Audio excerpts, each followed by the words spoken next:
happening in our country, particularly during this difficult time of COVID-19. We therefore welcome you once again to this broadcast of government and thank you for opening your homes to this broadcast. We also thank our broadcasters, all of them, our radios, our TV channels, and our community radio stations. Today we are talking about sports, arts and culture and certain commitments that were made by the minister as it relates to this area of work, commitments that were made as a consequence of COVID. Thank you very much, my colleague Nyambose, Minister of Arts, Sports and Culture, and the Deputy Minister, Nathi Mthethwa, most welcome, and the DG, most welcome. Without wasting any time, I will now call upon the Minister to speak to the nation. Nyambose.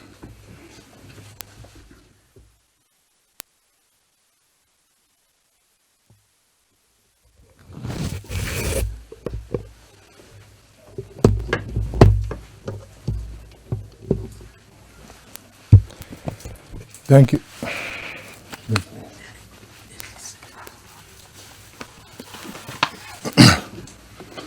Thank you very much, Minister Mthembu Kabatel, the Deputy Minister of Sport, Arts and Culture, Deputy Minister Nokawe Mafu, the DG of the department, DG Mkize, members of the media, ladies and gentlemen. We meet immediately after the Freedom Month, the month of April, which we deemed this year as the month of solidarity and triumph of the human spirit in these challenging times. This month, May month, is the International Workers' Month.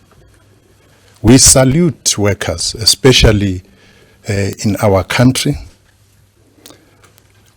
who, through their death-defying deeds, ensured that we as South Africa also join the world to enjoy May Day as a public holiday. Similarly, this is also Africa Month. Every year as government and broader society, we pause, reflect, and celebrate our Africanness. We do this as an endeavor to constantly highlight the formation and the importance thereof of the Organization of African Unity, now African Union, on the 25th of May, 1963. And that day, the 25th of May, is Africa Day. Our main recurring theme, which is underlined by our commitment to it as government, is building a better Africa and a better world. This year is special since South Africa, under the leadership of President Ramaphosa, is the chairperson of the African Union. Unity and solidarity of Africans is called upon even in this contemporary period of the challenge of coronavirus pandemic. After the President Ramaphosa, announced a national state of disaster on the 15th of March, following the outbreak of the coronavirus, our department held a consultative meeting with the sport and creative sector. We made a point at the time that the sector is going to be the hardest hit by the pandemic, since the necessary measures to curb the spread of the virus were detrimental and remain detrimental to the sector. We were propelled by this state of affairs when we committed ourselves to do something to try and soften the negative impact of coronavirus. On the 25th of March, we announced 150 million rands relief fund to assist artists, athletes, technical personnel, and the core ecosystem of the sector. The other part of this fund was open to proposals for live streaming, for live streaming the work of the creatives and athletes, particularly the intergenerational cooperation between younger artists and the legends. We'll come back on this point when we deal with the directions. The deadline for application of the relief fund was the 6th of April. Subsequent to that, we appointed independent adjudicating teams or panels. Let me take the opportunity to once more thank the men and women who agreed to be part of these panels, two of them, one dealing with sport, the other dealing with arts and culture. To start with the adjudication process under sport, this panel was the first to be appointed on the 9th of April and the first to begin the adjudication process. That day, the 9th of April, was also a deadline for proposals for service provider applications on the proposals for live streaming. On the 23rd of April, more than 300 applications were received, and the disbursement of the funds to successful applicants began. On the 24th, 93 successful applicants received their relief fund. Once more in the sporting sector, after the resubmission of applications were referred back to the federations, a total aggregate of 473 applications were received from 25 sporting federations. And on this, 291 were approved for payment. I must also emphasize the point that from the sport point of view, the different federations facilitated the payment of athletes and other technical staff in that area. From the point of arts and culture, the total number adjudicated upon is 1,050, but I must say that more than 1,500 has gone through the hands of the adjudicators. But this is what has been completed. 232 were recommended, meaning as we speak, the process of paying or payment of those started. 603 were not recommended. 203 were referred back to the department. So this is a situation where adjudicators felt maybe something can be done, maybe the department must recheck whether there are any documentation which need to be looked into so that the applicants get their funding, as it were. I must also say that the number of people who were not recommended is huge. I'll come back to that right now. Safe to say about it is that we are concerned that a huge number of people did not succeed. And these applications, you can see that they come from historically disadvantaged communities, and it's people who desperately need this assistance. At the same time, we, through the adjudicating panel, have to do due diligence to ensure that we adhere by the criteria which has been agreed upon. But we really are concerned, and we are thinking that we need to do something to ensure that in the final end, people who need this assistance get it. Now, some of the reasons for non-compliance, for instance, was that the application from the department, the document itself is missing, or attached but not filled in, or no cancellation or even contract documents for cancellation or even letters, because we know the space we're operating in, that sometimes you don't even get contracts. We said even letters would do. No proof of event at all.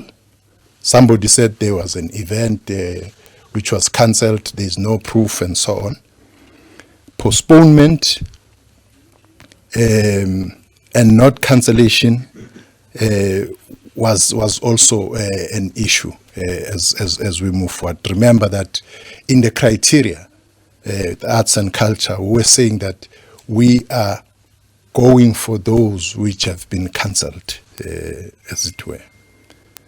We're especially concerned when the adjudication panel interacted with us and raised possible reasons for people not to access this funding. One of those is that they pointed to us, which a fact which we know, that the time for application was short. So other people may have missed that. They brought to our attention something which we also know, that because of the lockdown period, people have not been able to access ICT so that they are able on time to apply and get assistance. We think that if I may compare the process from sport and process from arts and culture, from sport there are federations. We worked through federations and they were able to identify athletes, but we insisted to the federations that we want the funds to reach athletes at the end of the day. So we would want details, personal details of athletes. And indeed, that facilitation helped. From the side of arts and culture, we do not have the kind of federations which we have at sport and so on. But we do have organizations, national organizations, like SIFSA, like SAMIC, like SACIV, and so on. So those organizations, SASFED in the film industry, IBFC, also in the film industry, we are going to be having a conversation with them. So we'll be convening a meeting with them with an aim of getting them on board to help us to reach out to the artists. Because in the final analysis, we're not going to be happy as government that money has not been spent when we know there's an outcry out there, when we know there's desperation out there. So we are going to have that meeting, and we believe that with some of the suggestions which have already come to the fore from the industry itself, amongst other things, they have raised a possibility of having a second call for application. So we'll be discussing all those things with them because, as I said, in the final analysis, we want to make sure that our people get assistance. And I can assure creatives that whilst the process has not been as fast as we wanted it to be, because firstly of technical administrative glitches from our side, but two, we then felt that the team, the adjudicating team, which is doing a marvelous job in terms of being very pedantic in ensuring that everything is adhered to. We have decided we are beefing it up to give it more people who are going to be helping to fast track the process, so that at the end of the day, as soon as possible, people get assistance. So that is from the point of view of what we would have dealt with in the relief fund. And at the level of the live streaming and the proposals which we also are dealing with, we have directions for the actual work which should take place to ensure that we indeed get the assistance to those artists who would be successful and who have applied.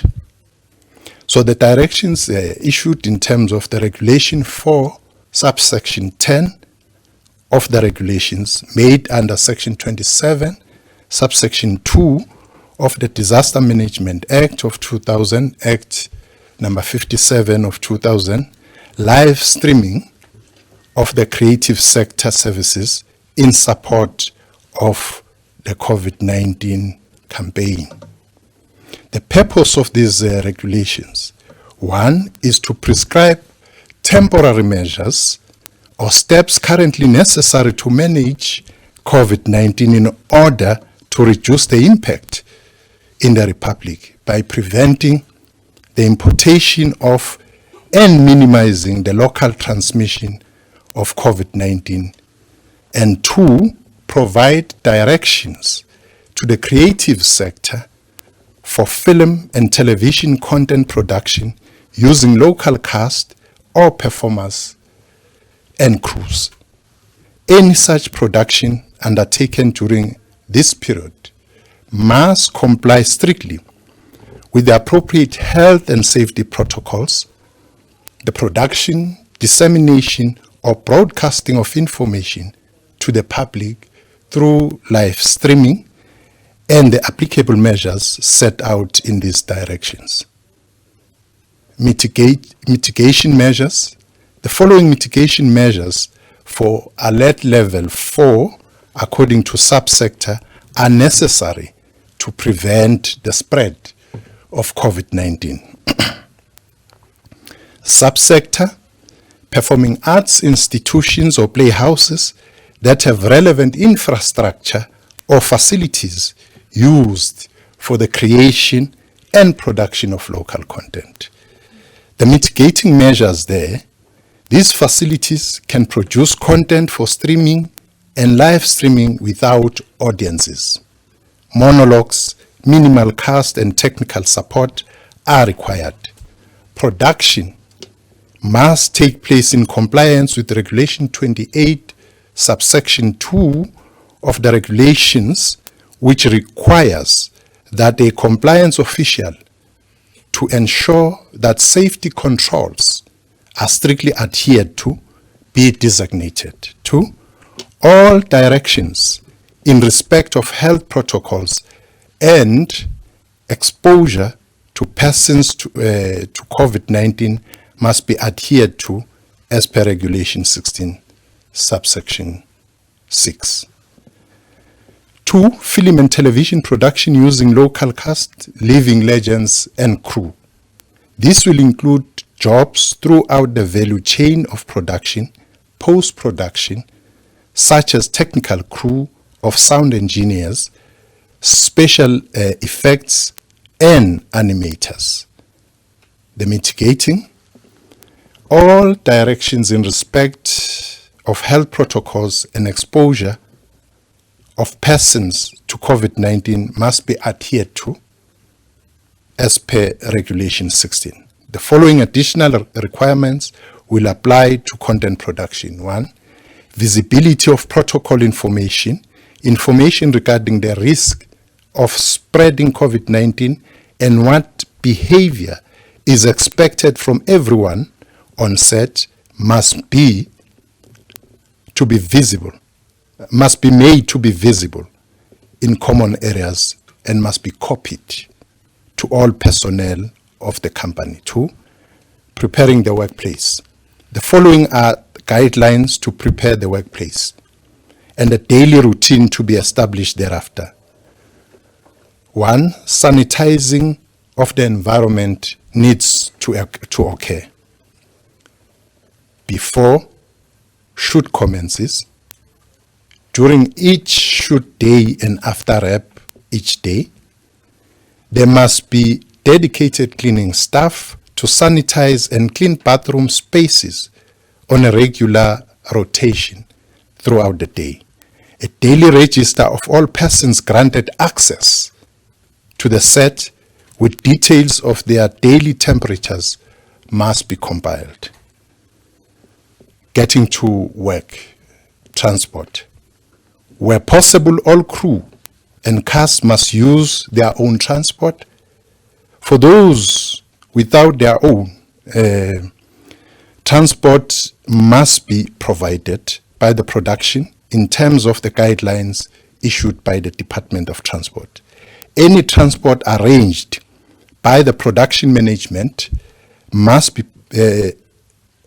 provided with a driver, and all occupants in the vehicle must wear face masks. The catering on set, catered meals and craft must be packed in boxes per person with sealed cutlery. Alternatively, the crew and cast must be allowed to bring their own meals.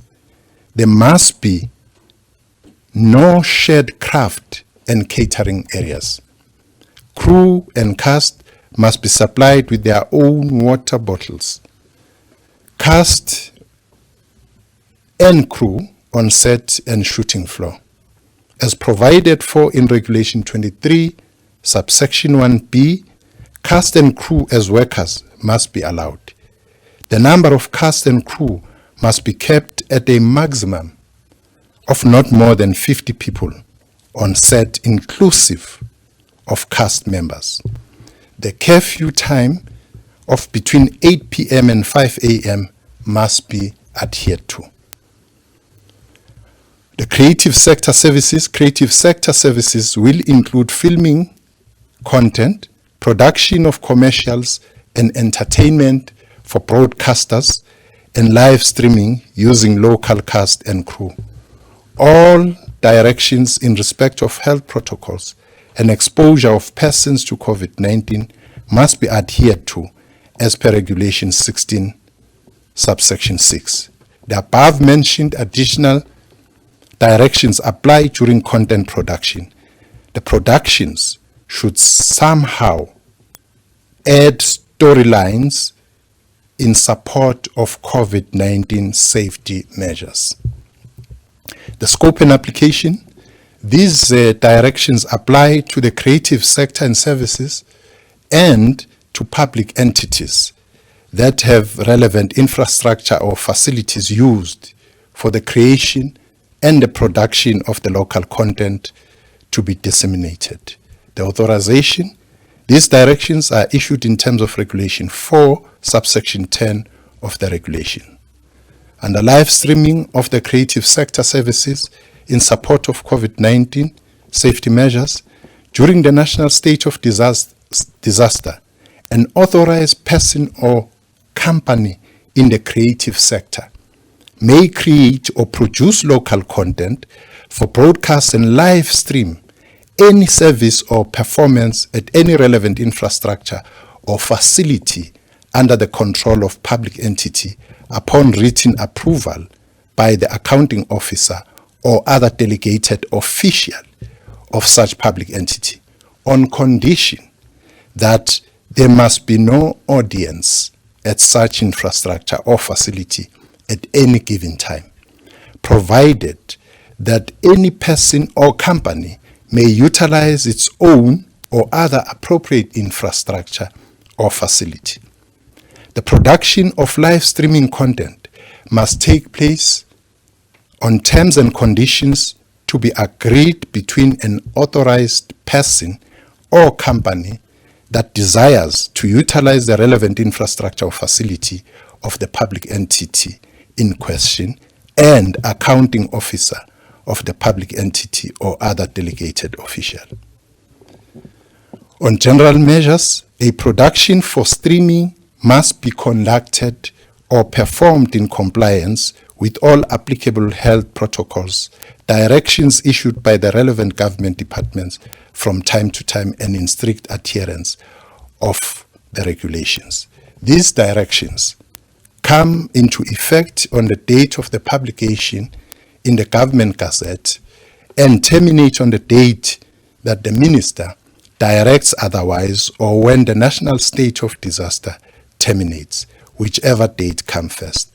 Thank you for your cooperation.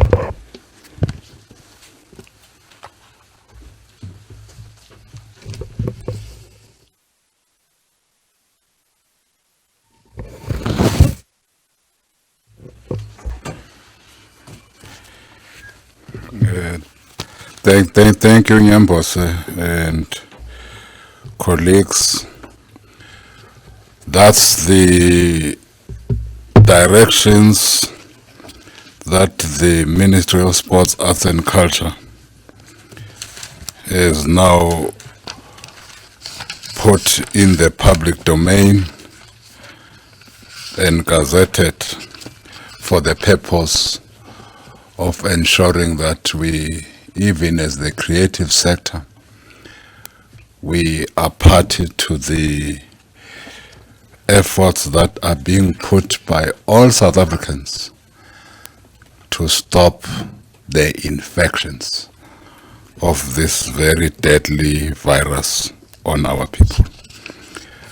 We will now take, as we always do, questions from the journalists who don't only ask questions for themselves, but they also ask questions so that all of us, even sitting at home, are clarified on the matters that are being raised by the Department of Sports, Arts and Culture through Nyambose, the Minister, and the Deputy Minister, Mamafu, and the DG Kabazela.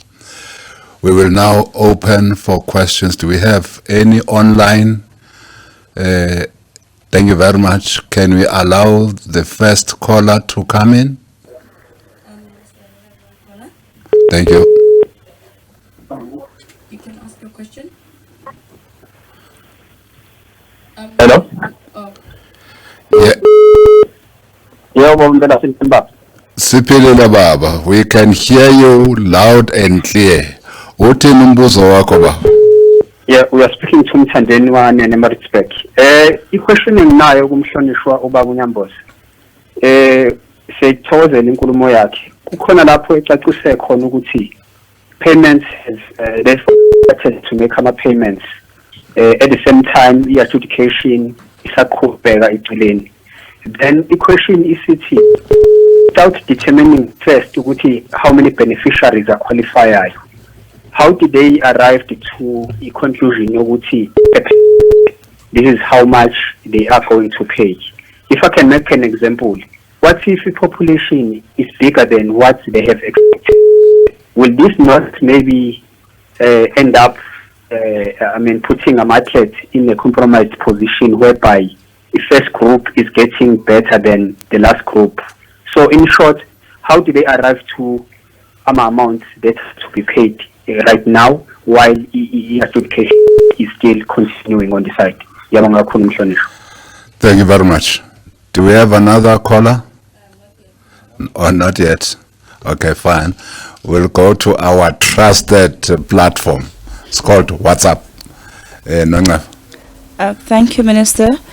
The first person who sent questions is Matthew Savitz from Times Live, and he sent 3 questions. The first question is, have applicants been notified of their applications having been received or of success or failure in making the application? Many artists have complained about not having received any communication regarding the status of their application. The second question is, has any indication been given as to how long the process will take, i.e. when can people expect to be notified of success or failure or of notification of the payment? And the last question from the same person is, what is the criteria for calculating the amount of relief per applicant based on earning losses from mid-March to June, and what's the minimum and maximum amounts to be payable per person? Then we have 2 questions from Precious from the African Post. And her first question is, the criteria for application specified that the arts industry personnel that lost work from the date of the President's address to June 2020 can apply. However, most artists have said that they have lost work that was scheduled for dates that are further than this. Will the department pardon the dates in the criteria to accommodate those creatives? And the second question is, regarding productions for live streaming, will the department allow theatres to be open for such operations without an audience, of course? Thank you very much. Before, I know that there is one question that we have on our online services. Can we hear the caller?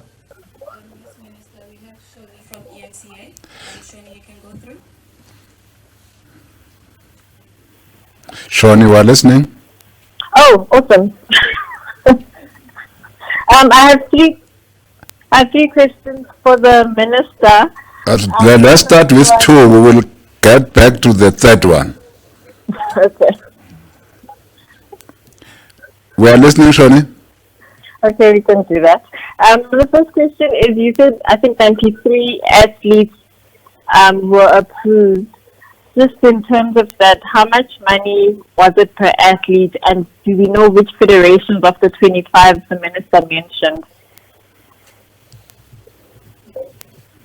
And the second question is there a date in mind for when possibly sport could make a return?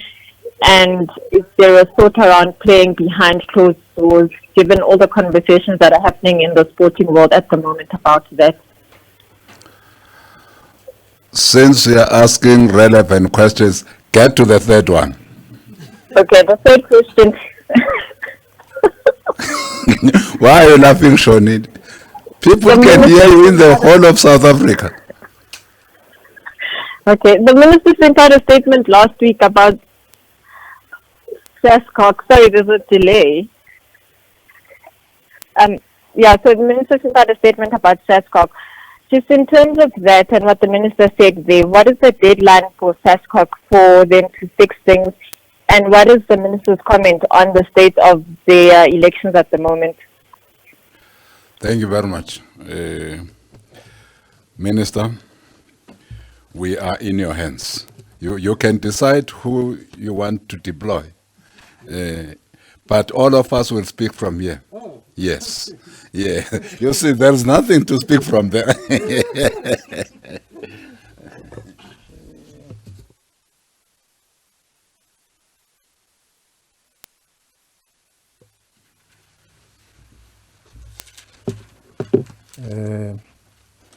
The first point.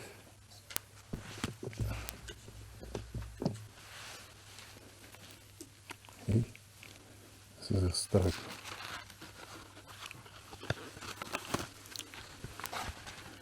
Thank you, Velase, and thanks for the questions. The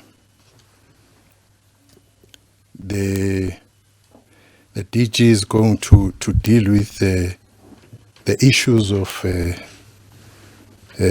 people receiving letters informing them one way or the other. The Deputy Minister will deal with the issue of the sporting codes, who has received what. But perhaps on the first question, firstly, the understanding was that we are doing everything to fast track people getting a relief.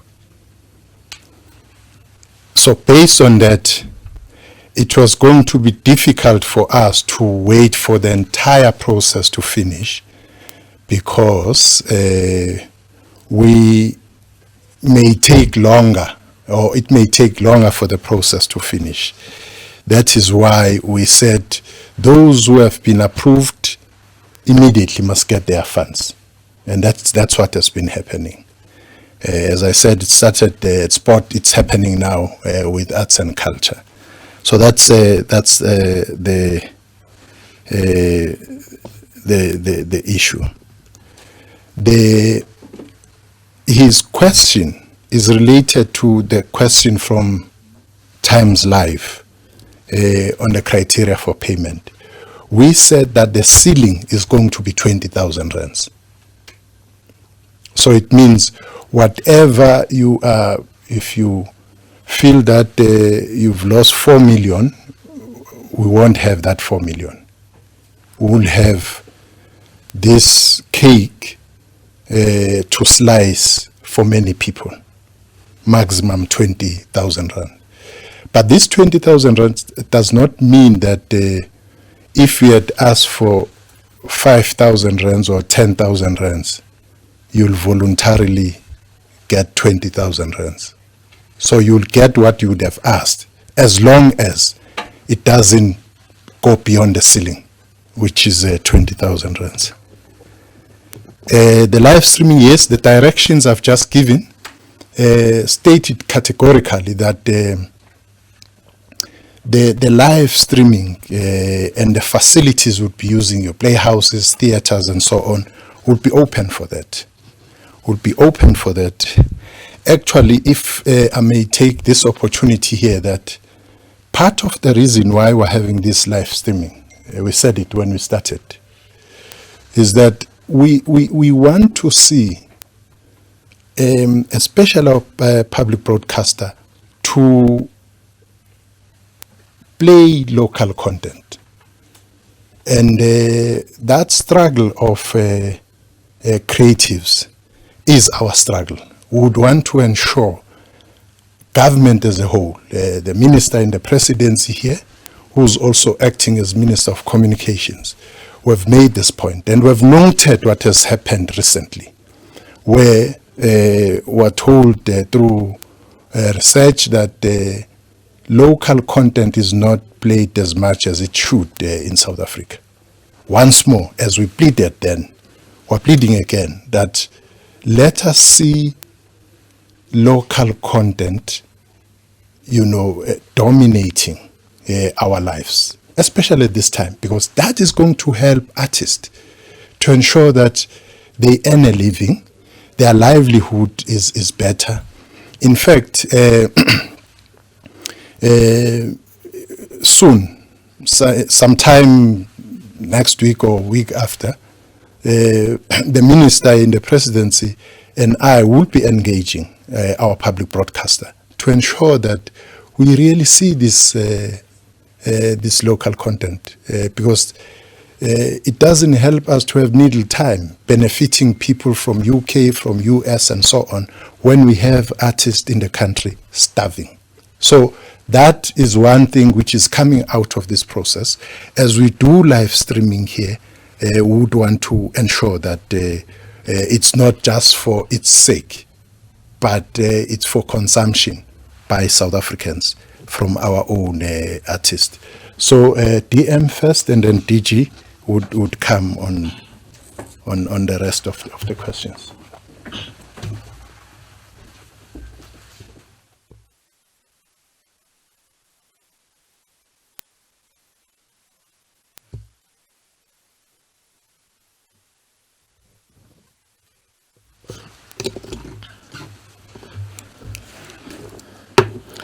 Thank you very much, Minister Jackson Mthembu and Minister Nathi Mthethwa. Greetings to the media and the viewers and listeners at home.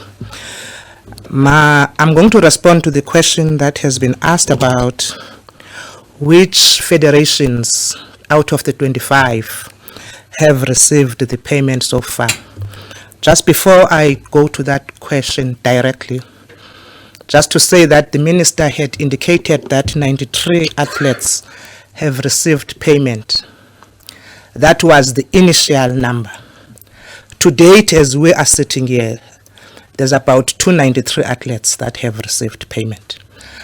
But of course, the rest was only finalized on Thursday last week. So the report is still being compiled, therefore, on who of those, from which federations. But from the 93 so far, it is people with the physically disabled sport people have received payment. The surfing body has received payment.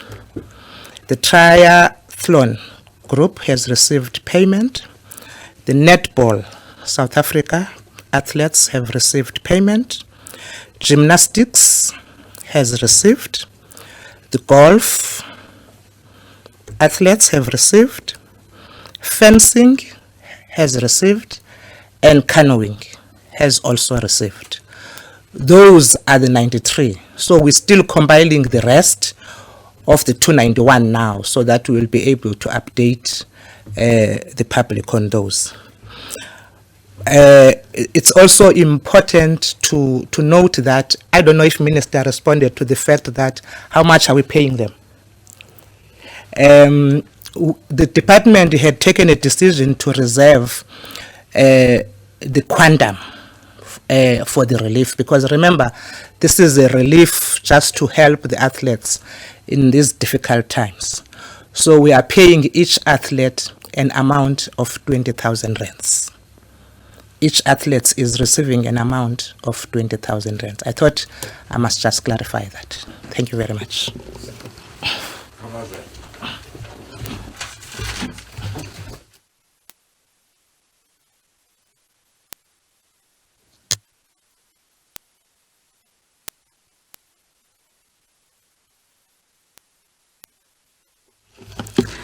Minister Mthembu, thanks very much for the opportunity, and Minister and the viewers at home.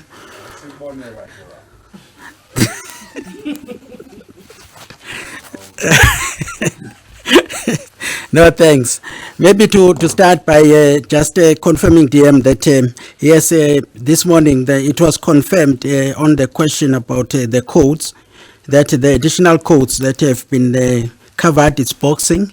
And we've got the breakdown of terms of also the numbers there, but also tennis is also covered in Sanabo, has also been covered in relation to the sporting codes that have been and fencing, as SADM had indicated. So almost all these sporting codes have been covered, and their payments, if they've not seen them, they will be seeing them soon.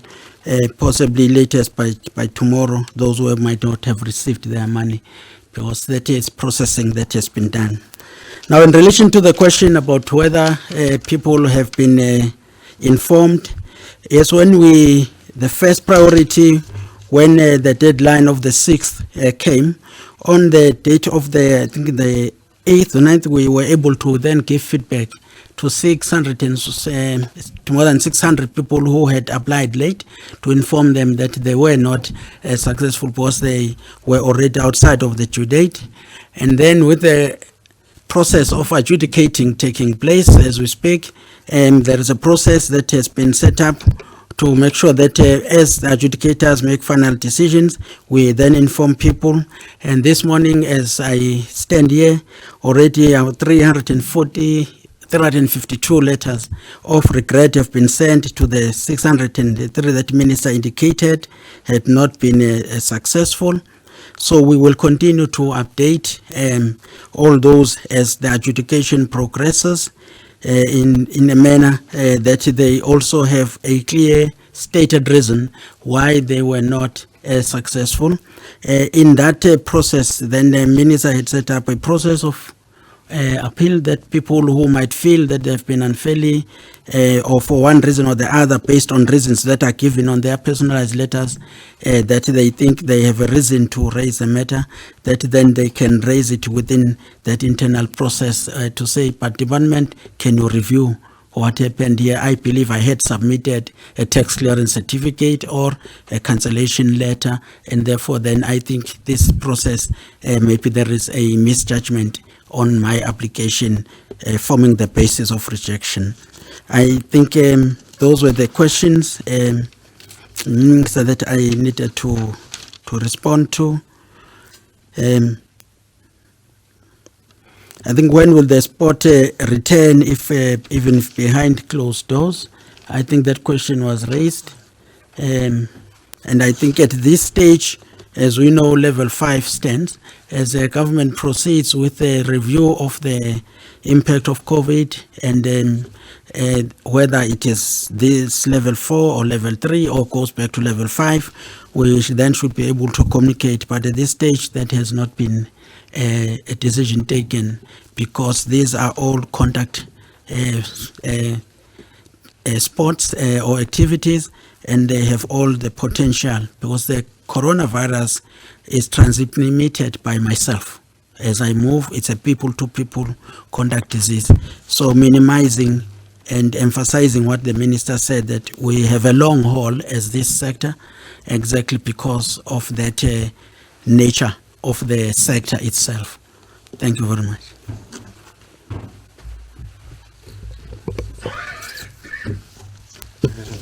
Sorry, Minister, I forgot the question on SASCOC.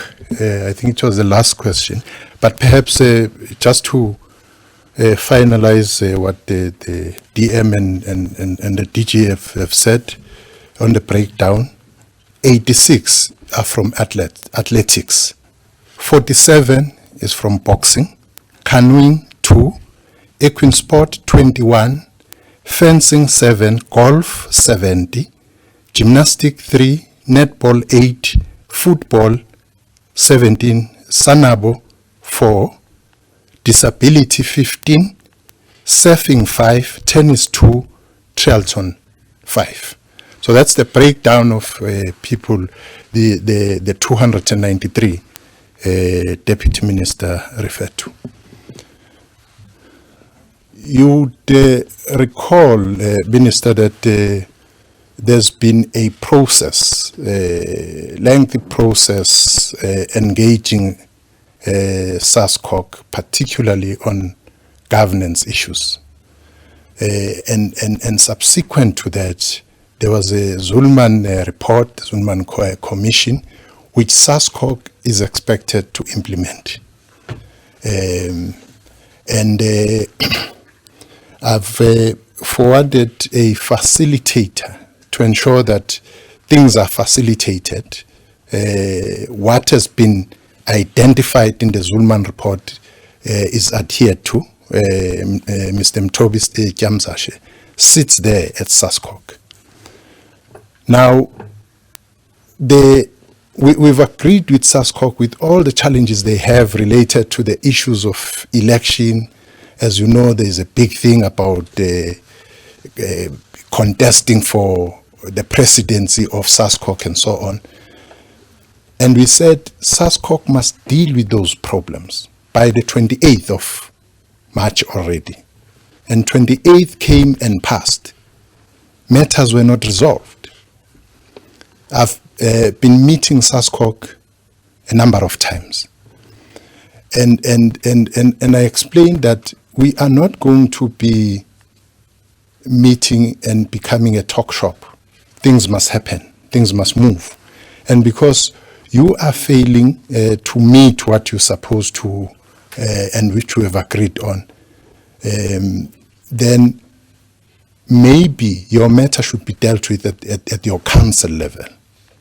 And maybe, so that we are not accused as government as interfering.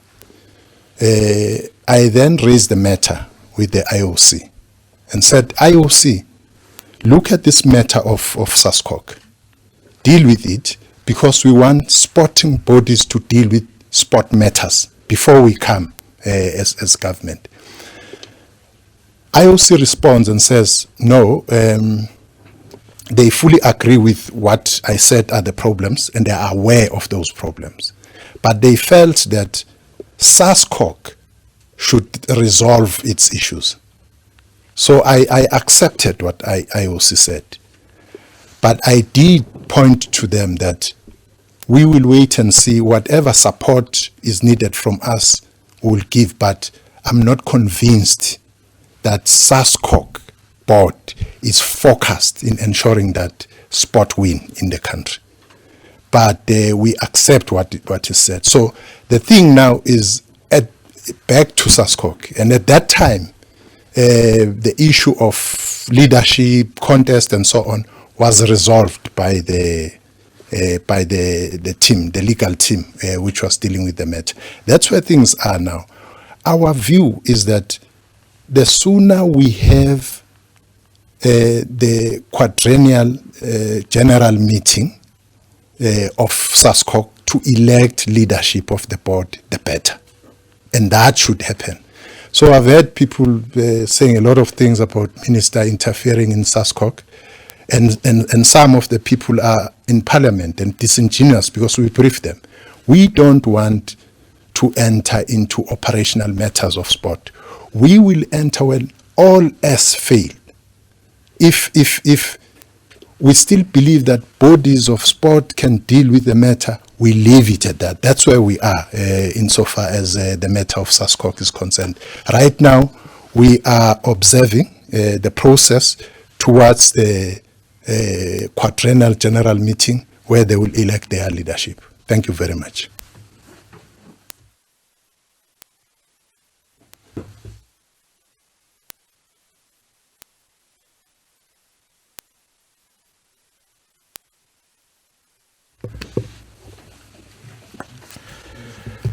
Thank you, Minister, Deputy Minister, and the DG. We will take the second round of questions. Can we start with our online services? Minister, we have Mshengu from Sunday Times. Mshengu, you are always very, very patriotic in asking questions from all ministers who come. Welcome, Mshengu. What's your question? Siyabonga Mvelani. Umbuzo wami la kuNyambozi ngicela ukubuza ukuthi uhulumeni ukusiza abaculi abalahlekelwe income, for instance ngizosebenzisa umaskandi okuwona umculo ama-CD. So abaculi bamaskandi for instance njalo nje ngogudi bayakhipha amakeke ama-CD kodwa kulokhu abakwazayo ukusadayise ngenxa yodaba le-corona. Ngabe-ke iy'hlelo zahulumeni ukusiza kakhulukazi nabaculi bamaskandi. Sibonge kakhulu. Sibonge kakhulu, Baba. Next. Okay. What's up? The first question is from Nazir from Glow TV, and he's asking, can the minister let us know what is the maximum amount, if any, show promoters that were to bring in musical artists from overseas during this lockdown period would receive? He's also asking how many applications have been received thus far. TD from News 24 is asking, how was the price ceiling determined for artists? And secondly, does the department understand how bookings are usually done in the creative sector, such as contracts and paperwork are not in common use? And the last question is from Silusapo from Vukuzazele newspaper. And the question is, the applicants who were not successful due to not having the right documentation, will there be an extension for them? And which sectors of the arts have been successful in their applications thus far? Thank you. Okay, thank you very much. I see you are grabbing a phone. We have got somebody. Okay, can we hear them? We have Mike from the SABC. Hello, Mike.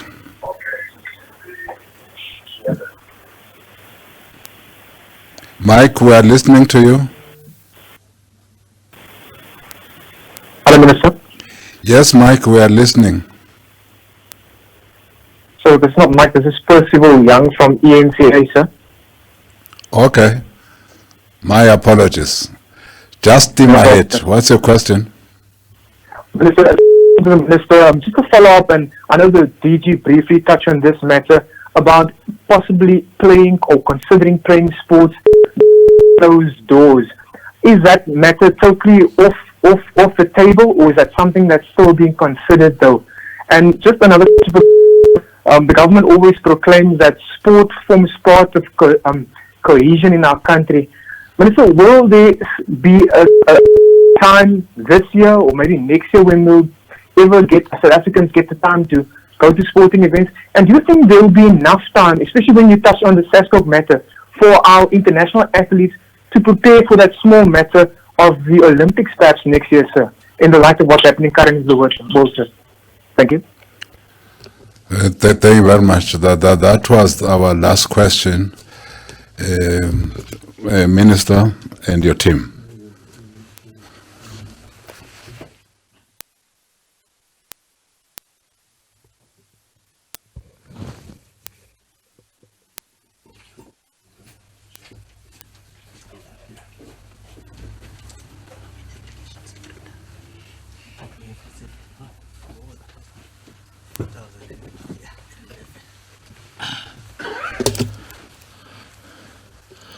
Thank you very much. To deal with the number of applications that we had received, particularly from the creative sector, we had received about 4,011 applications, more or less, 4,011 applications.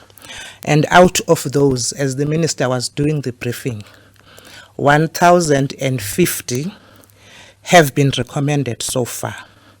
They have been seen by the adjudicators. Let me rephrase.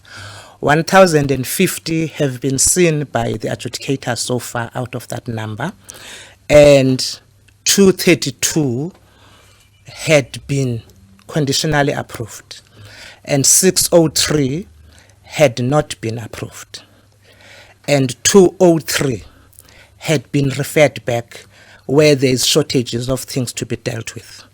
Now, if we listened well from what the minister was saying, is that the number of those that had not been approved is very high, and we are concerned about that. That's why, amongst other things, we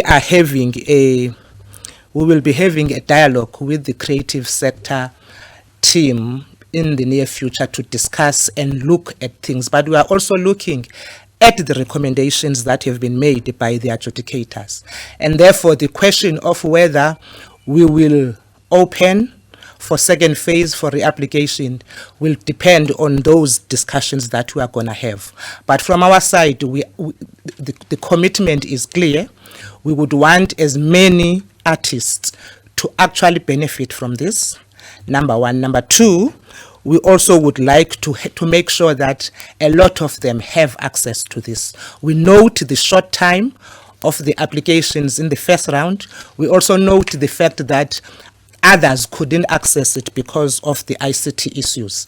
That's why we will then have those discussions and then, advise on the way forward in the near future. It's not going to be very long, because at the end of the day, we would like everybody to have the access to this. I thought it's important to raise that. And then the issue of the price ceiling, because I think Tsidi asked a question about the price ceiling determination. We looked at the big number of the people that are in the creative sector as well as in the athletic sector. And our thinking was that we would like as many of them to have access to this relief fund, because remember, this is a relief. It is not a salary or a payment for any money that has been lost for what we are doing, but government is saying we care. And government is saying we understand the situation you are in. And we had then looked at the price ceiling of a 20,000 rand to make sure that we are able to stretch the 150 million as much as we can to make sure that as many people are accessing that money. It is not about somebody who would have lost a 300,000 deal and therefore expects that the government would pay back that 300,000 deal. That was not the case. The case was saying, here as government, we want to meet you halfway, we understand the situation, and therefore we agreed that 20,000 would actually deal with that in the interim to look at the interim relief. It is a relief. So I thought I must just stress that. Thank you very much.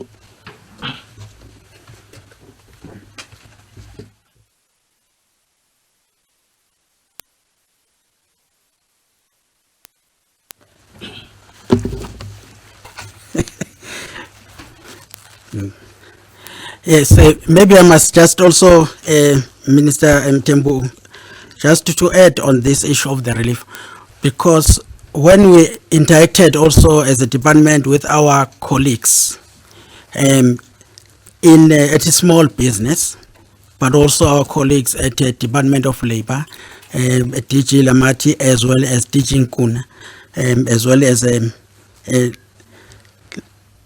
the understanding was that there is a total package of government relief program. Now there are, if we look at those who applied, who in fact were applying on behalf of their employees and those things. And there was a very strong advice from the panel that we must also make people aware of other alternative avenues for them to be able to access funding. Subsequently, then I engaged with my colleagues who gave me clear details on how, if a company is in fact applying on behalf of the workers, then they should, who should they contact and how they should apply and direct to request that they get the UIF. But that was on condition that they acknowledge that if they were not paying UIF for the employees, then they will still pay for them even if they had not.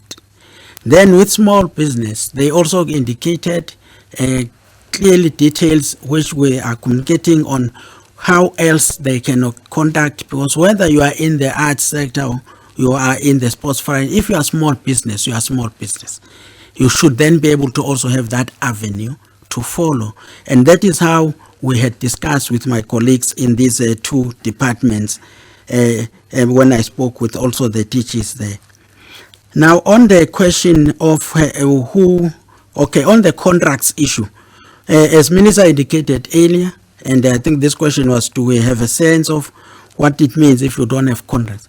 That is why the alternative was that people can also be able to provide us with, whether it's a letter that is that of commitment, that there was this event to take place. Remember, there is a saying in Chinese, if I can use, that sometimes you open a window for oxygen, but then the mosquito comes in. The risk here is that we need to make sure that we are providing relief to the right people. There is no room where, as we stated in our advertisement of this call for application, that corruption must still be fought, because down the line, if there is opportunity for corruption, there are no control measures, you will have a problem. Now, validation and verification of who claims to be the artist or who claims to be the athlete is quite crucial. That is why then these requirements were put there, not as punishment, but as safeguards. Now, so those contracts, we will be able to look at them, whether they are valid or they are not valid. If it is a letter that says there was a commitment, the adjudicators are dealing with those, because these are people who are experts in their fields. There was also then a question on who succeeded. As indicated, we had 232. We will then give the breakdown of, if it is individuals, are they from performing arts, or are they from fine arts, or are they from heritage, like we have done with the sport. At this stage, we are just dealing with the payment, and we'll be able to come back and provide that detail. The last question that was raised and which had not answered was, will then the issue of what happens with the losses beyond June? As Minister indicated, as the panels are finishing their work, they will then be giving us also their recommendations. But everybody anticipated that we were dealing with the period March to June, and therefore then we will have to work on what happens beyond that, looking at the developments related to the virus itself. And then I think ministers' consultations that are going to happen with the DM and the sector will also be able to give us guidance. But I can assure you that we have held a number of consultative engagements with various sector organizations as late as even last week, just to deal with that, and some of them are submitting their own proposals so that we work with the sector towards this. Finally, is that this relief, people must not look at national. Minister had engaged with the provinces. Provinces have done a lot of work in terms of their own processes to meet the needs, relief needs of the creatives at a provincial level. In fact, a number of them have given us a report in terms of how much they have set aside, they have set the criteria, others have already moved in terms of providing that relief. So it is a holistic approach that the department has after then the engagement with the MCCs of the provinces as well as the HODs. So we are dealing with it as a collective response to the needs of the creatives and the athletes.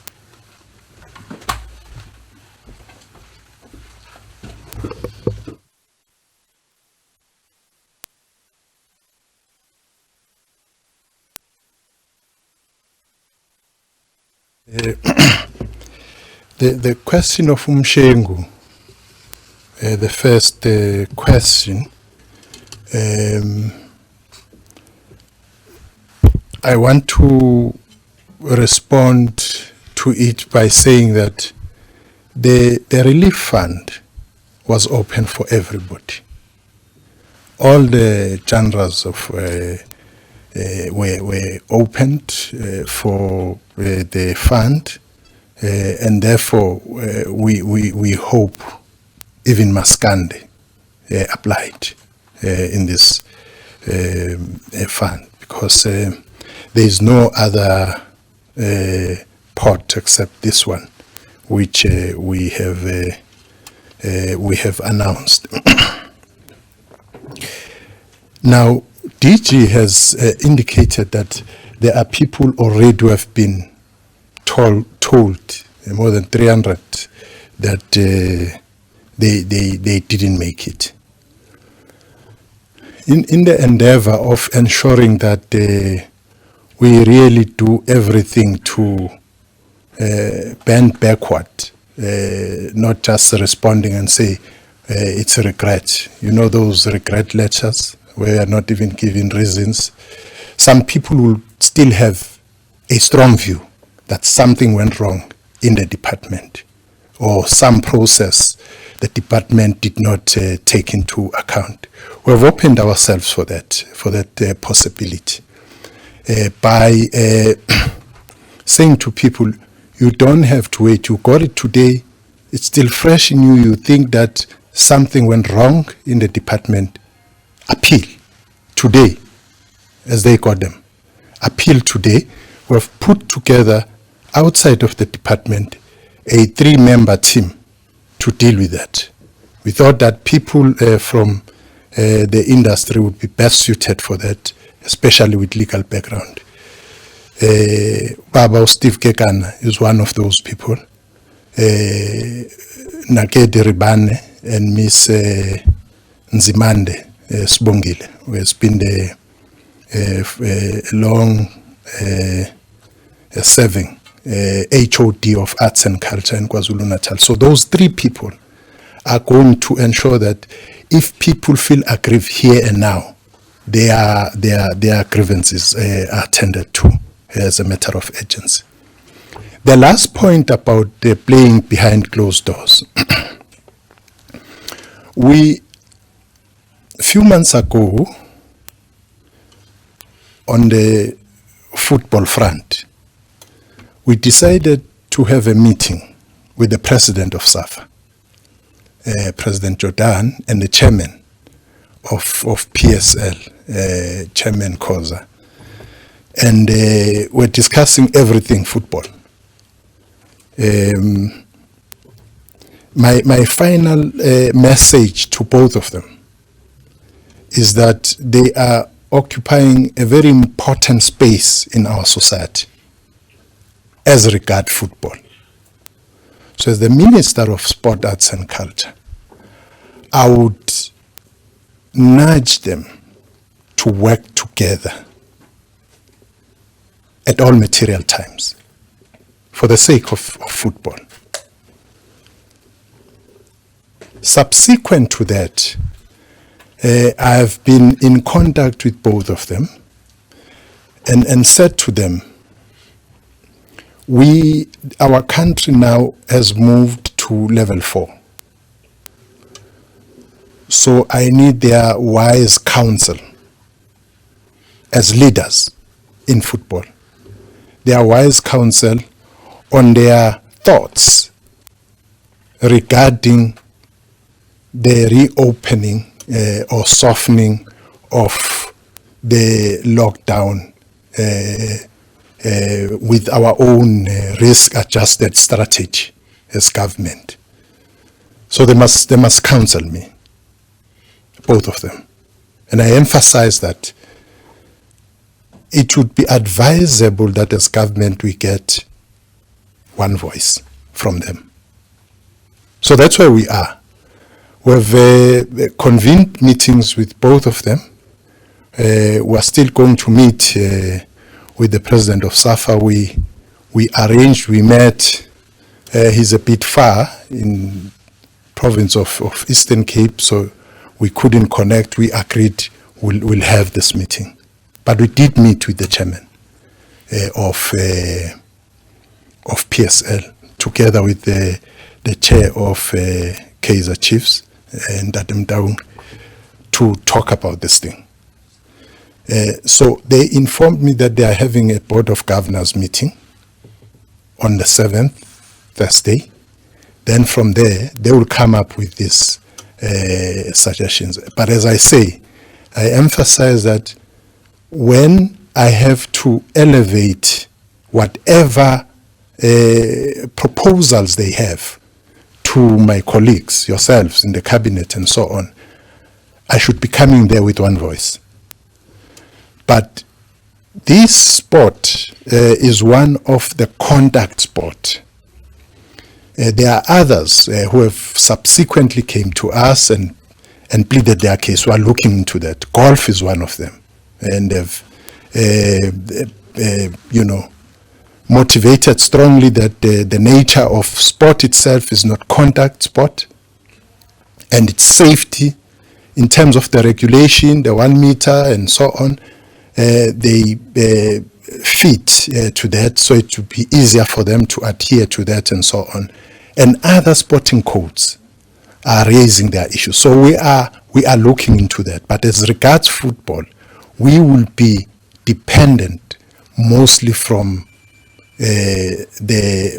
SAFA as the mother body of football in the country, and PSL. And with the hope that they will be guiding us as government in one voice. Thank you very much, Minister.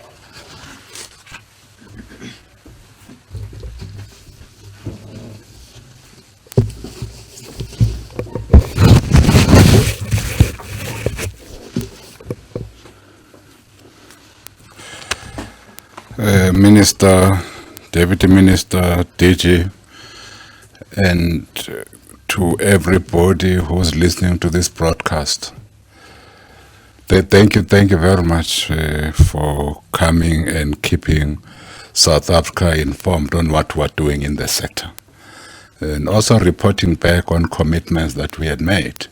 And so we really appreciate that. But again, the Minister and Deputy Minister has said, we are dealing with this virus, deadly virus.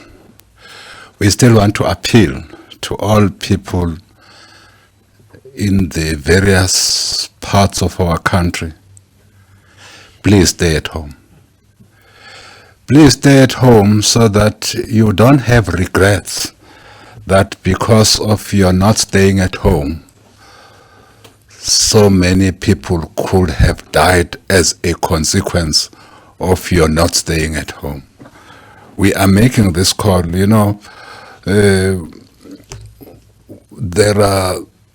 people are basically very infected throughout the world, in the continent, but also in our own country.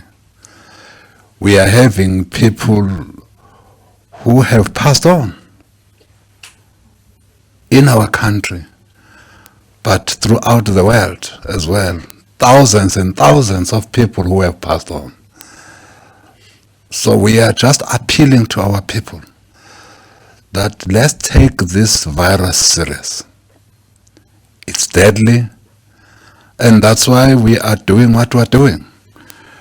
But it's a responsibility for all of us. It's not only a government matter. Government can only do so much. But ultimately, it's all of us that must hold hands and fight this pandemic. If we don't work together to fight this pandemic has capacity to kill all of us. We are therefore saying to all those who are listening at home and everywhere else, where you are listening from, let's hold our hands together in fighting this coronavirus. We have been through difficult times as South Africa. We know that we are a resilient nation, but can we prove our resilience here as well by fighting together, fighting this disease? And basically those that are knowledgeable have advised us that to fight this disease we just need to do the following: stay at home, social distancing, wash our hands regularly, and ensure that we don't touch or kiss. Well, I'm adding my own. But you can't kiss without touching. So we are appealing to people of our country. Let's not do things that will make us regret. We have seen people, when given an opportunity to go and exercise as individuals, but get into the streets as groups, basically undermining the whole notion of social distancing. But those who have social distance, even under those circumstances, we say thank you, because you have not only done that for yourself, but we have done it for all of us as people of South Africa. Let's just continue to observe these measures that have been put in place, because they have not been put in place for the fun of it. They've been put in place to save lives. This coronavirus kills. Please, let's do everything in our power, not only to save our own lives, to save lives of those that are dear to us, but to save lives of all South Africans. Sibonga kakhulu ke kulabo ke abahlala emakhaya nakulabo baqikelelayo ukuthi na legciwane abenzi ukuthi lize lithelele omunye umuntu, kodwa bayanakelela kanti futhi bazama ukuthi izimpilo zabantu eNingizimu Afrika zingaqwili, sonke singaqini sibhujiswa ilegciwane ngoba legciwane liyabulala. Having said that, thank you very much to everybody, to my colleagues, to the DG. That was the broadcast we had brought for you. Of course, thank you again to the sign language interpreters, to our colleagues in the industry, broadcasting, print journalists, and those who are in the digital space. We really appreciate what you are doing to convey this message to our people. My last announcement, as the Department of Communication and Digital Technologies, we have also given directions to the opening now at level 4 of the various areas of work, including post office, post bank, your telecoms. They can now sell computers, they can now sell cell phones in their shops. But we have said, as you do so, observe all these hygiene measures so that we do social distancing and we wash our hands and we sanitize even workers. As they come, we sanitize people as they come to buy cell phones and laptops and iPads, because it's in our interest to save lives. With those words, thank you and thank you again. We will meet with you again when we come to appraise you in other areas of our work as government. Thank you, my colleagues. Thank you very much.